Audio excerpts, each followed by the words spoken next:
Hey, welcome back. Today I am coming to you with a quick video just on some required reading that I am requiring my kids to read this year.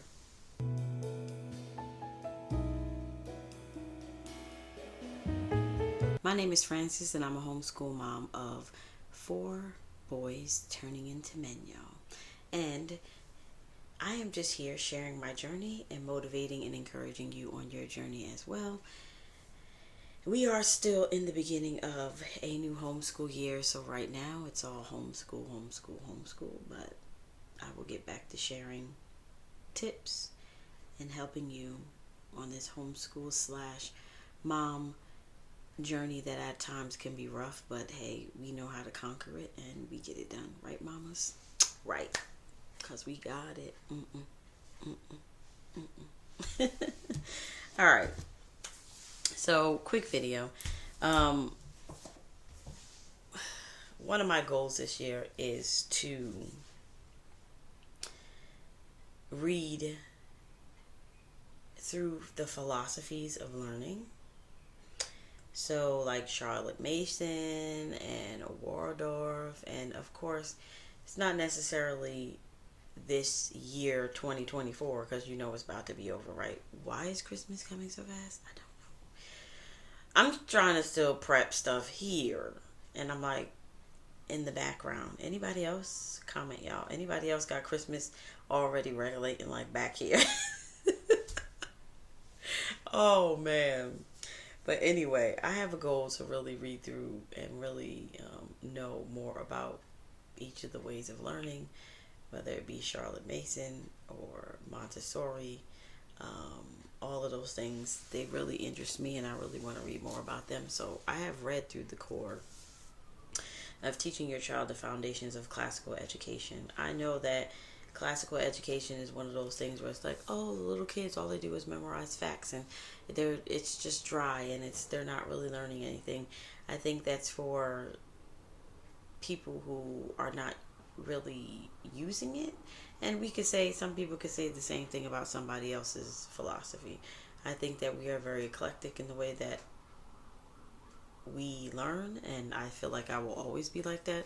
I don't feel like I will lean into one thing, because that one thing could always not work for different kids, right?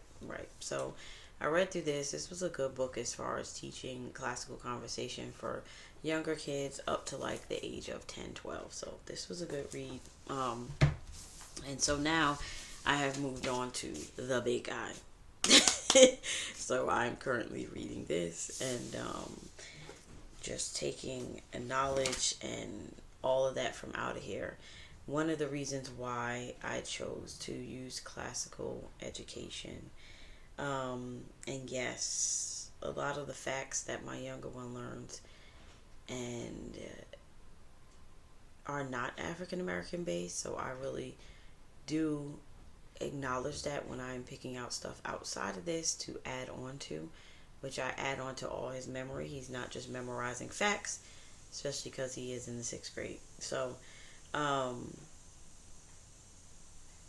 that to say, like, do what serves your home. The reason why I chose this was more so for the rigor, because I am a college bound. We homeschool all of it, and my kids are going to go off to college or a college trade, whatever it may be. But my goal, even with that, is for them to be great entrepreneurs. So, all that to say, yes, I like the classical for the rigor, because I feel like where they're going, they have to be prepared for the hard work in order to get through those college years. I know that's not for everybody, and I know a lot of people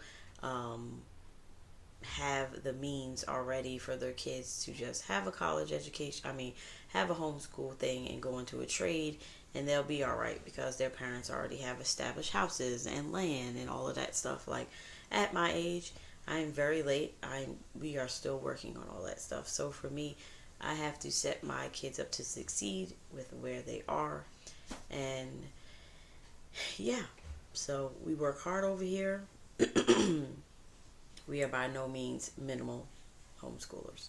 So I just wanted to share my comments on that. Not saying we're 100% classical conversation homeschoolers, but I feel like for where we are, I feel like I wish somebody would have been harder on me teaching. And because my sons are African American, and because nothing is going to be handed to them in this world when they walk out of my door, and I pray every day that they will not have to deal with racial profiling and all that stuff, or just mistreatment because somebody assumes you're a certain type of way.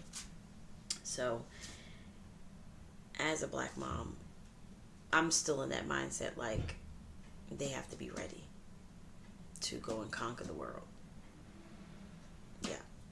So that's right why at this moment we are very classical. So let me get on to the books that I'm requiring my boys to read this year, and I'll try to make it quick. So the first one is How to Read Literature for a Professor for Kids. This is for my 6th grader, of course, for him to read, and I will be reading this with him too, because I like to get a little bit of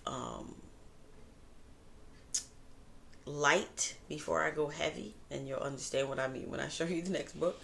But this is yeah, just a little cute for him to read and me to read before we read this. How to read a book. Now, this is the classic guide to intelligent reading, and so this joker is heavy, and so this will probably be the last on our list. I don't mind us going into the summer. This is something I really want my sons to read, like 2 to 3 pages at a time. I really want us to digest this book. So yes, hence me saying like I'm reading this one first to kind of prep me for this one. So yeah, this book is by Mortimer J. Adler and Charles Van Doren. This was recommended by our group this year, Homeschool group, classical group. So yeah, that's that book.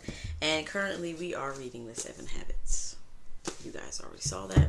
And then the next one will be Do Hard Things. This is by Alex and Brett Harris.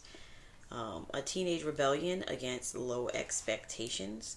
So the writing in here is not too bad. I feel like we will get through this, but this is also another one that they are going to be required to read this year. The other one is Eat the Frog. It's about procrastination. I do want to add that book too. I just haven't purchased it yet because you know me, I'm always looking for an Amazon sale or for thrift books to have it cheap. So I haven't bought that book yet. And then the last one is Winning the War in Your Mind for Teens. Now, we just read Battlefield of the Mind by Joyce Myers for kids though. So I wanted something a little bit more hefty. So this is that, which also looks like it won't be a bad read. It says, change your thinking, change your life. How your brain works, how to rewire it, ways to identify lies the enemy wants you to believe, what you can do to recognize and short circuit the mental triggers that cause your negative thinking, how prayer and praise can transform your mind, practices that allow God thoughts to become your thoughts. Sounds good to me. And it has like stuff for you to fill out, which each of them don't have their own book, so I'm wondering whether I might get him. It depends on how much you have to write. Oh, okay.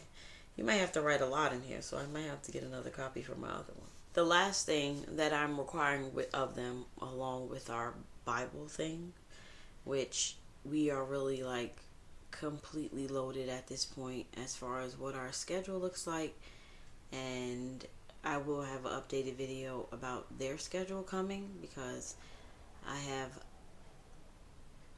laid everything out and really fixed it and to where it works for them. So I had to make some changes and I will be sharing that. Also, comment below if you would like me to do reviews of books that we read or even that I read during the homeschool year. If you would like to know if they were good, if they were bad, don't do it, do it. So yeah, let me know, and I will start sharing more with you on that end as well. Guys, thank you for coming along with this video, and as always, subscribe, hit that bell, and I will see you next time.